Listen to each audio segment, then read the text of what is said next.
Good morning guys. Ano, may tutorial pa ako dito guys, no? Kung paano po malaman kung naka-private po ba yung account mo or naka-public. Yan. Panoorin nyo to guys.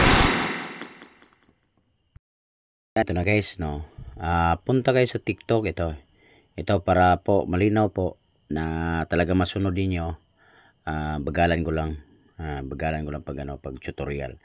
Ito guys, yun kita yung TikTok. Hanap yung TikTok. Itong TikTok. Kailangan TikTok ha. Kailangan talaga TikTok, no? Hindi yung hindi yung TikTok Lite. Kailangan TikTok talaga. And then, tingnan nyo guys, di ba? Napindot yung TikTok. Punta po kayo doon sa inyong profile. You know? Profile yan. Pindot nyo yung profile. Tingnan nyo. Profile. Ayan. Kaya dito makita nyo na. Ayan. Ito yung profile. Punta naman kayo dito sa tatlong guhit. Ito. Pindutin yung tatlong guhit. Di ba nakita yung yan dyan guys, no? Setting and privacy. Pindutin yung setting privacy. Ayan. Pindutin nyo. Di ba nakita na? Tapos kita naman yun, no? Na may na pindot yung setting and privacy, no? Para hindi ko gaya ng iba guys na magtuturo talagang parang kidlat, no? Di ba sibaybayan ng iba, no? Paano sibaybayan parang kidlat? Yan, nakita nyo privacy, no? Ito yung privacy, no? Pinot nyo namin setting privacy and privacy kanina.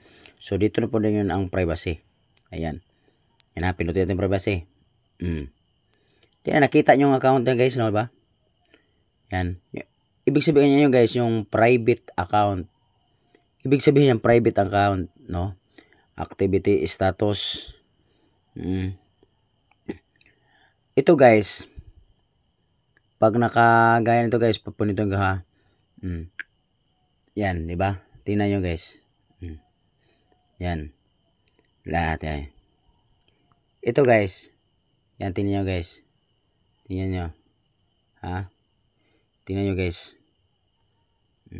Tingnan nyo guys. Yan. Ibig sabihin nyo guys, pag maka-blue yan, makakulay blue yan guys. Pag makakulay blue yan guys, ibig sabihin yan guys, naka-private yung account nyo. Pag nakakulay blue yan, naka-private yung account nyo.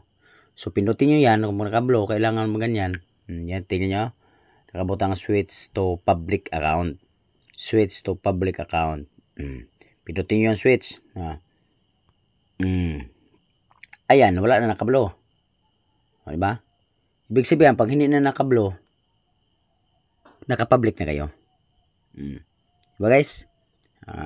Sana at matutunan nyo. Kasi ito din tumabagal na pagka-tutorial no? Kahit mataas, at least nasubaybayan niyo. Ito na guys, sana natutunan nyo yung tutorial ko kung paano sa hindi pa alam kung paano i-check yung account na naka-private ba or naka-public. Anyways, yun lang guys, no? Talagang binabagalan ko pag tutorial para matutunan nyo. Hindi ako gaya ng iba na talagang napakabilis, parang kidlat. Yan. Maraming salamat guys, thank you.